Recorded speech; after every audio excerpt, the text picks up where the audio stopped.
মিশরের রাজধানী কায়রোর পূর্বাঞ্চলীয় উবুর এলাকায় বাংলাদেশি প্রবাসীদের জন্য নির্ধারিত কবরস্থান পরিদর্শন করেছেন মিশরে নবনিযুক্ত ভারপ্রাপ্ত রাষ্ট্রদূত গৌতম কুমার দে। স্থানীয় সময় মঙ্গলবার দূতাবাসের শ্রম সচিব মোহাম্মদ জাকির হোসেনকে সঙ্গে নিয়ে তিনি কবরস্থানটি পরিদর্শন করেন। এ সময় সমাহিত বাংলাদেশিদের কবর জিয়ারত ও তাদের রুহের মাগফিরাত কামনা করে দোয়া করা হয়।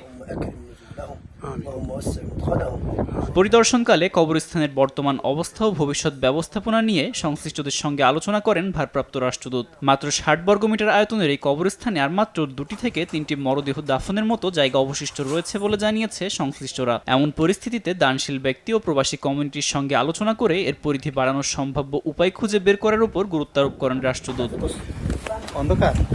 ১৯৭৩ সালের ১৫ই সেপ্টেম্বর মিশর বাংলাদেশকে স্বীকৃতি দেওয়ার পর থেকেই কর্মসংস্থান, ব্যবসা ও শিক্ষার উদ্দেশ্যে দেশটিতে বসবাস করে আসছেন হাজারো বাংলাদেশি। পরবর্তীতে ২০২২ সালে কায়রোস্থ বাংলাদেশি দাতাদের সহায়তায় উবুর এলাকায় ৬০ বর্গমিটারের কবরস্থান তৈরি করা হয়।